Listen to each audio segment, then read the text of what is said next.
Hey, I'm Scott Al Miller. This is my life living in Leon, Nicaragua. Today I want to do a response to and I don't want to point them out specifically because this has nothing to do with this very specific video, but I want to do a response to a video of a family who said that they are currently moving back to Denmark from Costa Rica, and they stated why they were doing so. And I want to talk about that a little bit because I think that their reasoning is important. They're having a good thought process, but I think there's some really key things that they're missing, and I want to address some of that while it's fresh in my mind. And because many of my audience are worried about the same things and trying to come to grasp with these things and understand their place within the world, and having privilege and capabilities and options, and what that means and what exercising those things means. So we're going to talk about that right after the bump.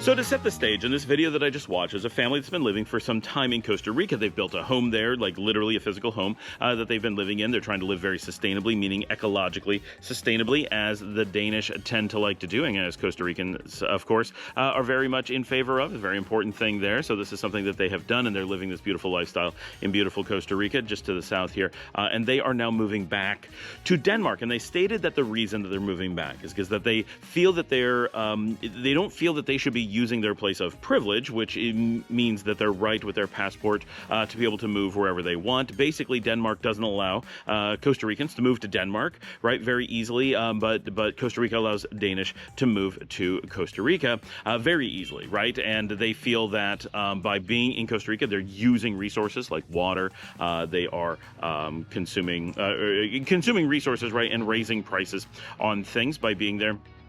And so they don't want to have a negative impact on Costa Rica, and so they are going back home. And so this is a really good thought process, right? We always want to have these kinds of thoughts. How am I hurting the people around me anywhere, right? However, there's some things we need to think about here, right? So I think that it's great to have these thoughts, but there's a ton of context being missed that is worth sharing for you guys. So I'm thinking about this more broadly. So one of their things is they feel privileged to be able to go live in Costa Rica, and they don't think that they should be leveraging that privilege. Great.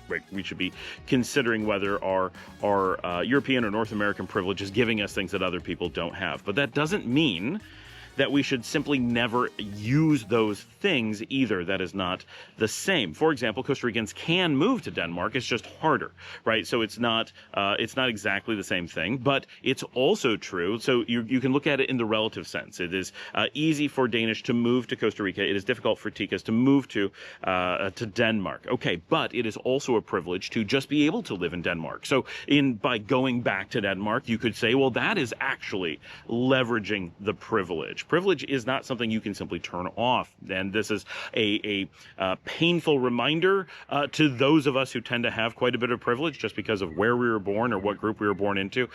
We have privilege. You can't just ignore it by leveraging it in a different way, right? So, for example, one could argue any American who stays in America and doesn't go anywhere, doesn't travel, doesn't relocate, well, they're just leveraging their privilege as Americans to just be able to stay in their home country.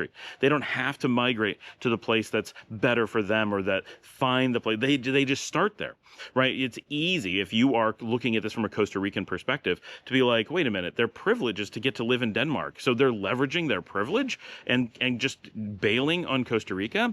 So it could go either way. And this is just something we have to grapple with, that we always have that privilege. Whatever we do is enabled by that privilege. And it is what it is. You can't just cherry pick the thing you don't want to do and say, well, I got to do that because of privilege, so I'm going to do the other thing. Because if you were living in Denmark, and you could easily say, well, I don't want to live in Denmark anymore, so I'll call it leveraging my privilege to be allowed to live here. So I'm going to move to a country where people have fewer, options and income and whatever, and move to Costa Rica. Now, this is interesting for Latin Americans, of course, because Costa Rica is the richest country in all of Latin America, and their passport does allow them to go all over the world, and many Costa Ricans could move to Denmark with relative ease compared to lots of places. So it's not as dramatic as they make it sound, right? Costa Rica is not this financially crippled country in the way much of Latin America is, or struggling, or simply doesn't have the same buying power abroad that many places do. So looking at Costa Rica through this lens of they're so underprivileged compared to Denmark is not necessarily an accurate view of it, right? we would have the same feelings in this region. If Costa Ricans came to Nicaragua, they would feel like Danish going to Costa Rica, for sure. But is that really true, that it is leveraging a privilege to go there? Well, it is a privilege to get to go there, and it's one that you have. Everyone has different privileges. Costa Ricans Ticas get to just live in Costa Rica for their entire lives. That's a privilege too, right? And a pretty nice one. So everyone has some amount of privilege. Everyone has some amount of lack of privilege. Some people certainly have more in the general sense, and that is unfortunate. It would be really nice if we could magically wave a wand and have everyone have the same privileges and amount of privileges and types of privileges and overall worldwide, but we can't. So we need to not use doing the thing we want to do as an excuse to act like we're no longer going to leverage our privilege. But it's a good thing to be thinking about, but we have to think about it broadly and not use it just for, giving ourselves the thing that we want and trying to feel guilt-free about it. And we shouldn't necessarily feel guilty about having privilege, right? Because we don't control it. And this is a thing that people with privilege grapple with, right? We feel guilty because we have more power for certain things, but we didn't do the things to earn it. So we do have to stop and think and say, whoa, I need to use my privilege for good and not just use it for personal gain. This is the responsibility, but I have this extra privilege with which to do that, so it's not really a burden to do so.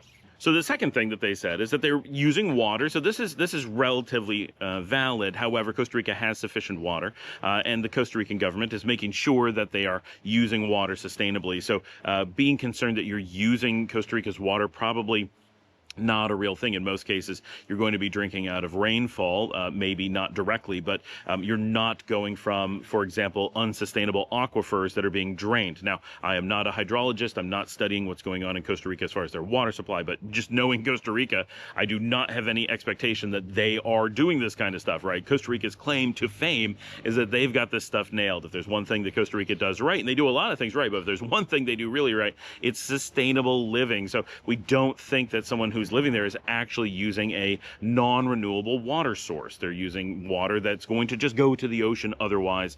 Until that changes, that's not a valid argument. Now, we also project that up until 2050, this entire region, including Nicaragua, is not in a water shortage. We are a water sovereign region.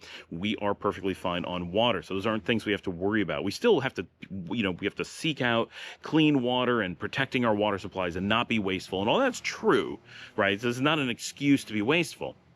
But it is important to understand how this plays in and be realistic about it. And I remember when I was a child, we lived on a farm. We had a well. We weren't around anyone else. We weren't drilling into an aquifer or anything of the sort. We had an underground stream that pressurized our well. So if we emptied our well, things would flow into it. If we emptied our pool, things would flow into it. It actually had cracks and water would come in rather than out. That's how much hydraulic pressure there was in the ground, just a little bit below the house. We had unbelievable amounts of water, and there was nobody to use that water around us. And we were surrounded by ponds and all kinds of things. And I remember my grandmother being like, oh, you have to take short showers. You don't want to waste the water. And I'm like, what does that mean, waste the water? It's a renewable source, and we don't put it into a storm drain or anything like that. We literally, the house sits here, and over here, just in front of the house is the well. The water that's there, we're up on a rise. The water from there goes through the house, and then we put it out the back, just the same distance out the other side of the house, where the underground stream is going. So we're literally just pumping the water through the house and back into the stream it came from.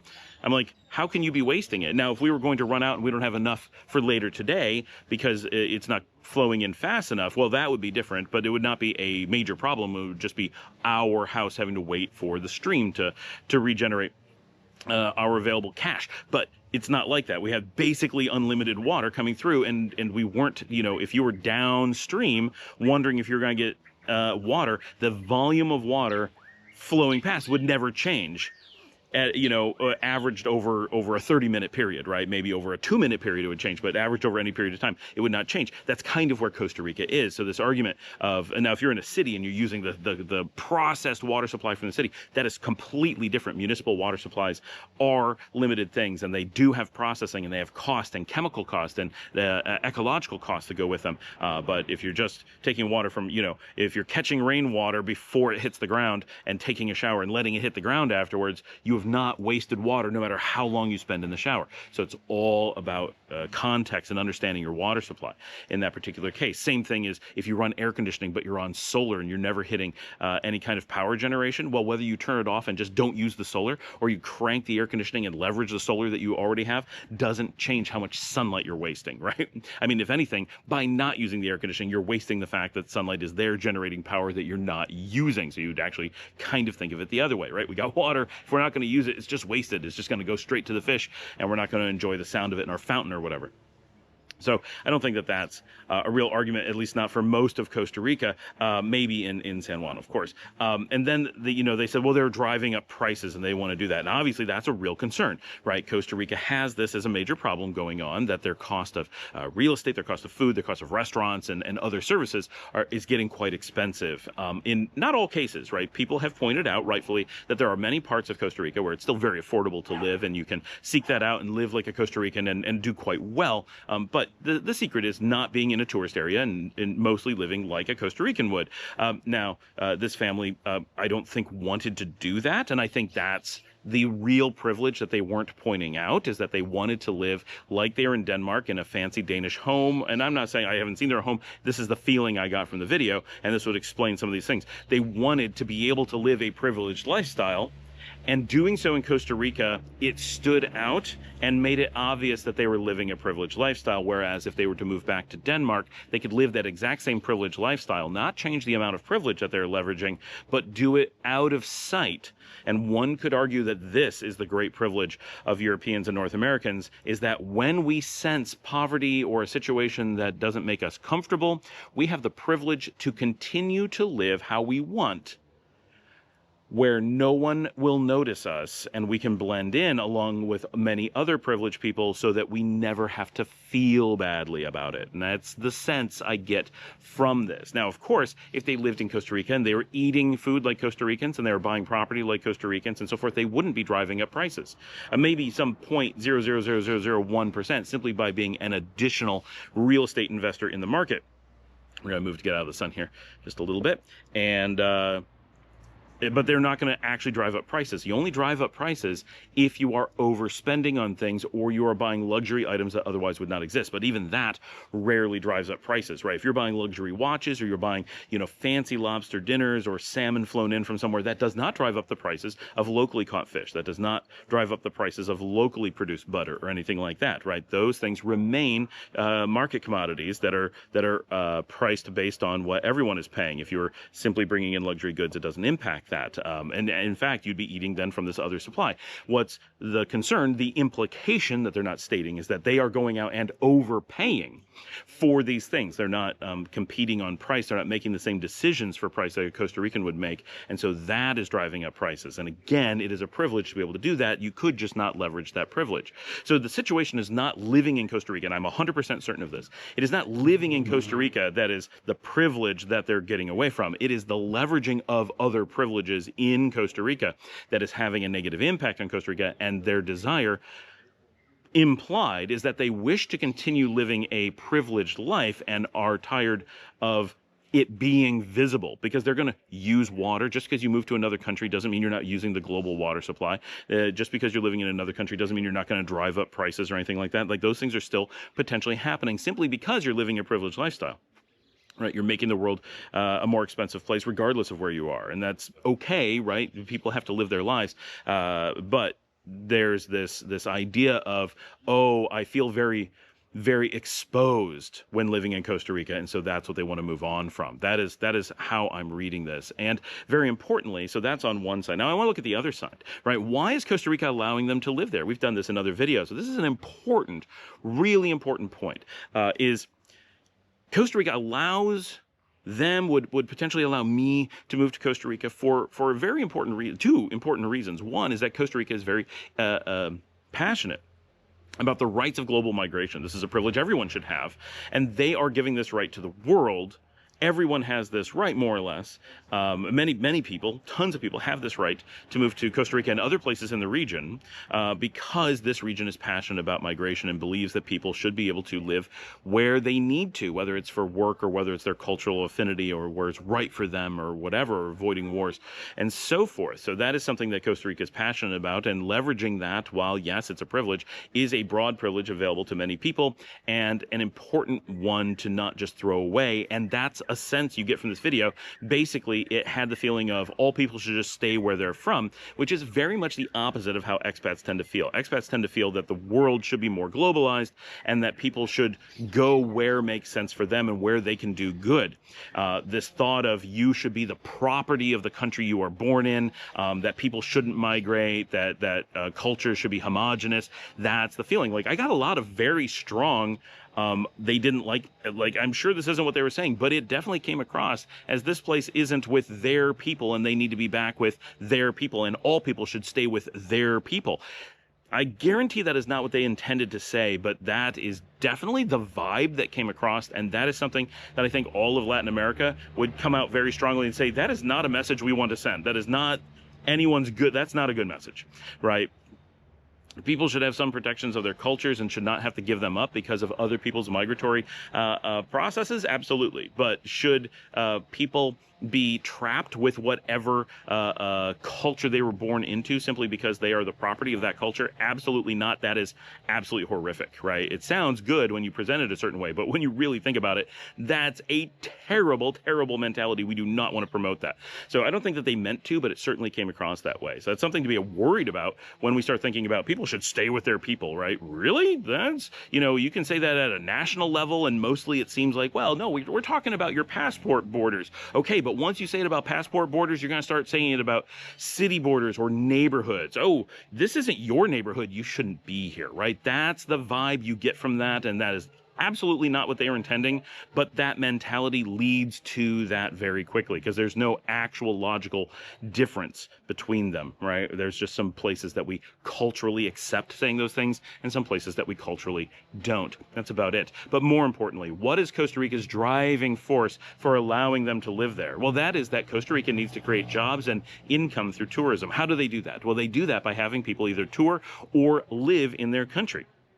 They allow people, they make this judgment call every morning, roughly. They wake up, this is the government of Costa Rica, they wake up and say, do we still want to have more expats and tourists today? Is this still an economic boost for us? Is this still a positive for our country? And so far, every day they get up and say, yes, today this continues to be. And if they woke up one morning collectively and said, this is not good for us anymore, we've reached our saturation point, or our decisions in the past were wrong, or we've just changed our minds, they have the right and the obligation to change their migratory laws, to change who's allowed to stay, how long they're allowed to stay, what it costs to stay, what rules are applied to them, and so forth. Every country does this, right? So Costa Rica has that option, and every day they're making the decision to allow these types of people in, people like me, right, could come in, all kinds of people, right, can come in, can tour, can stay for a few weeks, can decide to live there, very easy to move in, very easy to get visas to stay. They're doing this because they believe that the benefits of that outweigh the negatives.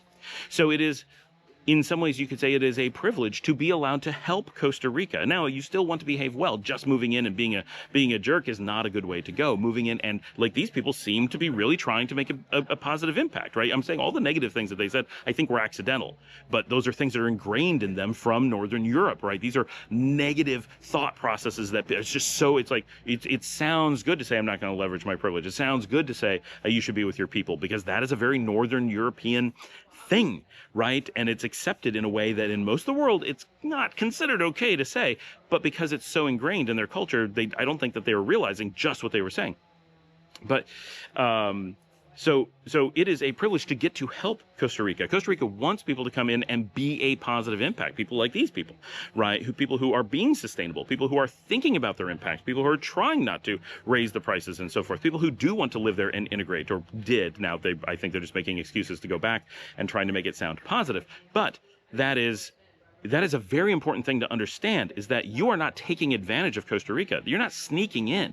You're not an illegal, in this case, expat, right? You're not an illegal expat sneaking in and stealing resources. No. You're a tax-paying, fully legal expat with a visa, presumably, right? And they own a house, investor, maybe just of housing, in the country where they believe your positive impact outweighs the negatives that you will obviously bring with it. No one comes with pure positives, right? So the privilege is protected. It is the privilege thing is leaving. Right, the staying. Now, everyone has the right to leave. They shouldn't have to stay just because it's an opportunity to do good. They can go do good somewhere else, and everyone has to pick what's right for their family. So that's important, right? And we have to maintain that mentality that everyone should be doing what's right for them within the confines of not doing harm to other people, of course. So that's great. But in this case, the reason that they're there is because it's good for that place. Is it good for Denmark for them to go back? Is Denmark in a position where they're like, yes, come back? Probably not.